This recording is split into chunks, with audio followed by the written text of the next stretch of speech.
ሁለተኛው ቢሾፍቱ ኤርፖርት ነው።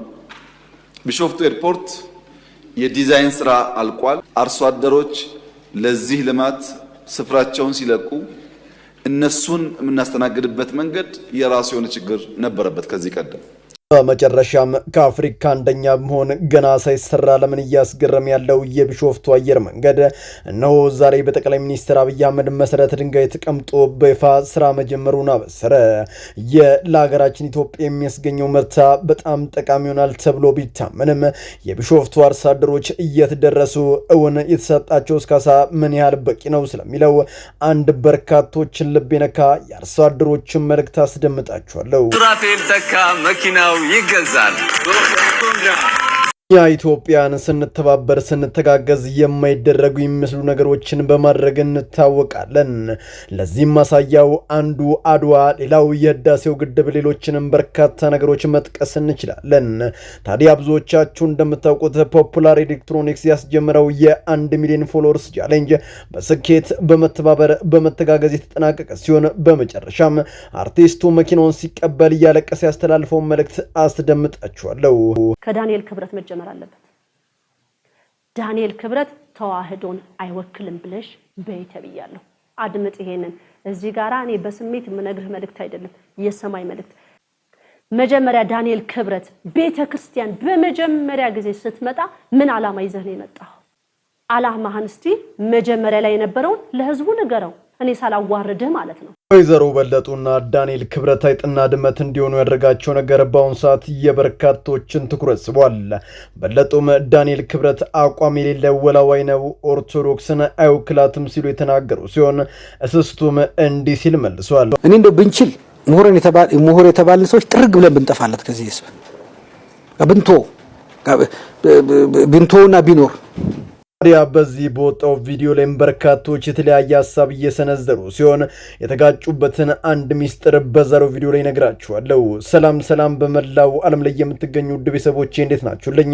እኔ ደህና ነኝ። ቸሩ መድኃኔዓለም የተመሰገነ ይሁን። በዛሬው ቆይታችን እጅግ በጣም ቁም ነገር አዘል ቪዲዮዎችን ይዤላችሁ መጥቻለሁ። ከእናንተ የሚጠበቀው እንደተለመደው ቪዲዮውን ላይክ እና ሼር ማድረጋችሁን አትርሱ። ዳይ ወደለት ቪዲዮ። ሁለተኛው ቢሾፍቱ ኤርፖርት ነው።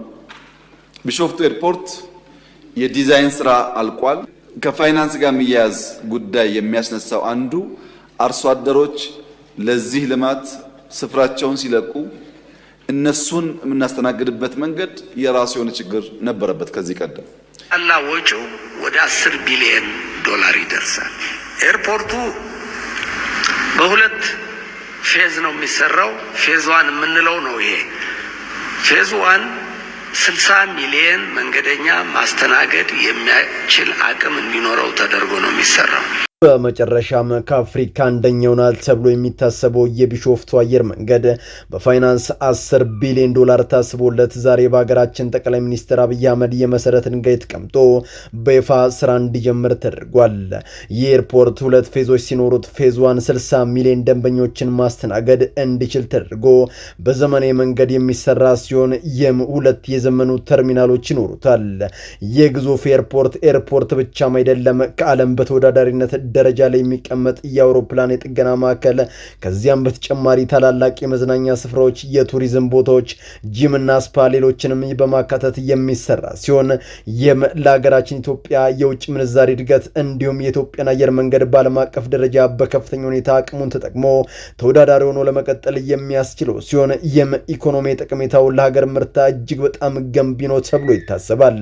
ታዲያ ይህንን ተከትሎ ጠቅላዩ በመግቢያ ላይ እንደተናገሩት በዚያ ሰፊ ስፍራ ላይ ከአባቶቻቸው ከአያቶቻቸው እየተላለፈ የመጣ ታላቅ የግብርና ስፍራ የሚከናወንበት ሲሆን እነዚያን አርሶ አደሮች ከቦታው ማንሳት ስለሚሰጣቸው ካሳ ነገሩ ቢታፈንም እጅግ በጣም አጨቃጫቂ እንደነበረም አይዘነጋም። ታዲያ ይህንን ተከትሎ ከቢሾፍቱ የአርሶ አደሮች ማህበር አንድ መልእክት ደረሰኝ። እንባቢጤም እየተቀላቀለበት ነበር። ስማቸው እንዲጠቀስ ያልፈለጉ ገበሬም ይህንን አሉ። እኔ ለበርካታ ጊዜያት ታላላቅ ሚዲያዎች ላይ ለመቅረብ የአቅሜን ጥረት አድርጌያለሁ። ነገር ግን ሁሉም ፈርቶ ደጃቸውን ዘጉብን። ለማንና ቤት እንበለ ለማንስ እንጩ? በኋላ ወደ አንተ መጣን። እኛ ከልጅነታችን ጀምሮ እስካሁኗ ሰዓት በግብርና ስራ ነው የምንተዳደረው። አሁን ከሁላችንም የገበሬ ማህበር አባላት በርካታ ሄክታር መሬት ወስደውብን ለልማት ውሏል። በዚህም ለሀገር እስከሆነ ደስተኞች ነን። ግን ካሳው ልብን የሚሰብር ነው። መንግስት ትላልቅ ህንጻ ገንብቶ ይሄው ቤታችሁ ግቡ ሊለን ነው። መግባቱንስ እንገባለን። ለቀጣይ በምንስ ሁኔታ ነው የምንኖረው? ይህ መልስ ያጣንበት ጥያቄ ነው። የተወሰደብን መሬትና የተሰጠን ካሳ በቂ አይደለም፣ መፍትሄ እንሻለን ሲሉ ንግግራቸውን ቋጩ። በዚህ ጉዳይም የሚመለከታቸው አካላት መፍትሄ እንደሚሰጡበት ተስፋ አድርጋለሁ። ከዳንኤል ክብረት መጀመር አለበት። ዳንኤል ክብረት ተዋህዶን አይወክልም ብለሽ በይተብያለሁ። አድምጥ ይሄንን እዚህ ጋራ እኔ በስሜት የምነግርህ መልእክት አይደለም፣ የሰማይ መልእክት። እሱ ቤተክርስቲያን ነህ ወይስ ፖለቲካ ድርጅት ውስጥ ነው ተብሎ ሊጠየቅ ይገባል ማለት ነው። መጀመሪያ ዳንኤል ክብረት ቤተክርስቲያን በመጀመሪያ ጊዜ ስትመጣ ምን ዓላማ ይዘህ ነው የመጣው? መጀመሪያ ላይ የነበረውን ለህዝቡ ንገረው፣ እኔ ሳላዋርድህ ማለት ነው። ከድሮ ጀምሮ አንድ አቋም አለኝ፣ ላመንኩበት እምነትና እውነት መቆም። እኔ እንደው ብንችል ምሁር የተባልን ሰዎች ጥርግ ብለን ብንጠፋለት ከዚህ ህዝብ ብንቶና ቢኖር። በመጨረሻም እንደዚህ የሚዋደዱ በአንድ ሲኒ ካልጠጣን የሚሉት ሁለት ነጋዴዎች ዛሬ በምን ተገናኙ? ዳንኤል ክብረት አስቀድሞ ቤተ ክርስቲያን ውስጥ በድቁና ሲያገለግል እንደቆየ አስቀድሞ የነበረው የህይወት ታሪኩ ይነግረናል። በዚያም ወቅት ከመንፈስ ህይወቱ በተጨማሪም የተለያዩ የድርሰት መጽሐፍትን በመጻፍ በርካታ አድናቂዎችን በማፍራት እውቅናን ለማግኘት ችሏል። በኋላም ለውጡን ተከትሎ መጣው በጠቅላዩ ጥሪ ቀርቦለት ወደ ቤተ መንግስት እንዳቀናና በኋላም የጠቅላይ ሚኒስትሩ የቅርብ አማካሪ በመሆን የፖለቲካውን ዓለም በእጁም በእግሩም ገብቶበት ሲያቦካው ቆይቷል። ለዚህ ማሳያው ካንደበቱ ይወጡ የነበሩ ጃውሳ ሌሎች ማጠራሮችን ማንሳት እንችላለን። በጣም የሚያስገርመው ታዲያ ይህ ብቻም አይደለም። ቤተክርስቲያን ባለፉት ዓመታት በሚደርስባት መገፋቶች ውስጥ እርሱ ከቤተክርስቲያን እንደወጣ አንድ ዲያቆን አማካሪነቱን ተጠቅሞ ነገሮች እንዲስተካከሉ ማድረግ ሲገባው በተቃራኒው ፖለቲካውን ጨሰ አቧራው ጨሰ እያለ እያራገበ በቤተክርስቲያን ላይ ፊቱን ማዞሩ ይሁዳ የሚለውን ስያሜ ያሰጥቶታል። የሚሆነበት ትልቁ ምክንያት ታዲያ ይሁዳ ከጌታ እግር ስር ቁጭ ብሎ የተማረ የበላና የጠጣ በርካታ መንፈሳዊ እውቅናን በመጨበጥ የልልና ደረጃ ላይ ደረሰ ቢሆንም በኋላም ግን አይሁድ ያቀርቡለት ገንዘብ በልጦበት ጌታውን በመሳም አሳልፎ ሊሸጥ ችሏል። የይሁዳ ታናሽ ወንድም ዳንኤል ክብረትም ትናንት ከኢትዮጵያ ኦርቶዶክስ ተዋሕዶ ቤተክርስቲያን ተምሮና አውቆ ከደጀ ሰላሟ በልቶና ጠጥቶ በእውቀት ልልና መከፍሎ ቢወጣም ትናንት ቤተክርስቲያን ያደረገችለት ረስቶ ዛሬ ፊቷን አዙሮባት ማየት እጅግ በጣም ያማል፣ ልብም ይሰብራል። እህተ በለጡም ትላንት ኖርበት ከነበረው ከሀገር እንግላንድ ረብጣ ፖንዶችን ይዛ መምጣት እኔ ነብይ ነኝ ስትል የራሷን የቀን አቆጣጠር አውጥታ በትንበያ ብቅ ትላለች።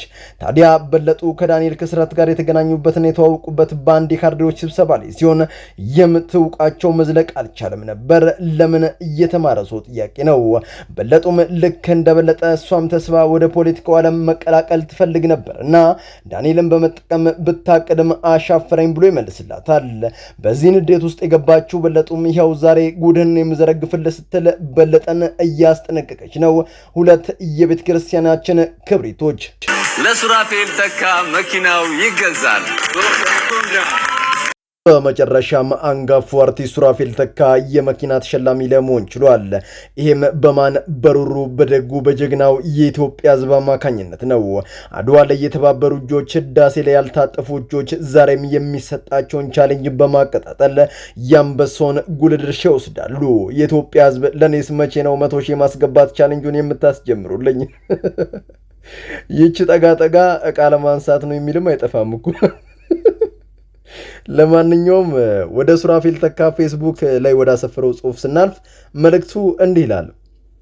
ደግ ወንድሜን አዶናይን እንዲሁም በሀገር ውስጥና በውጭ የምትገኙ ኢትዮጵያንን ከልብ አድርጌ አመሰግናችኋለሁ። ከፈጣሪ በታች ነገር እንዲሰካ የሆነው በእናንተ ብርቱ ርብርብ ነው። ተሰብሬ ወድቄ በነበርኩበት ሰዓት ጠግናችሁ አቁማችሁኛል፣ ቃላትም ያጥረኛል ሲል እያለቀሰ ጽሑፉን አስፍሯል። ወንድማችን አርቲስት ሱራፌል ተካ ይገባል እያልኩ እኔ ከወዲሁ ሰናበታችኋለሁ። በመላው ዓለም ላይ የምትገኙ ውድ ቤተሰቦቼ ለዛሬ እናንተን ያስተምራሉ፣ ይጠቅማሉ፣ መረጃ ምናሉ ብዬ ያሰብኳቸውን ቪዲዮዎች በዚህ መልኩ አቀርብኩላችሁ። በቀጣይ በሌሎች አስተማሪ ቪዲዮዎች እንገናኛለን። ለዚህ ቻናል አዲስ ከሆናችሁ ምን ይጠብቃችሁ ነው? መለስ እያላችሁ ሰብስክራይብ፣ ላይክ፣ ሼር ማድረጋችሁን አትርሱ። ባላችሁበት ተወዶ ክፉ ሳይነካችሁ በሰላም በቸር በጤና ቆዩልኝ። ይመቻችሁ።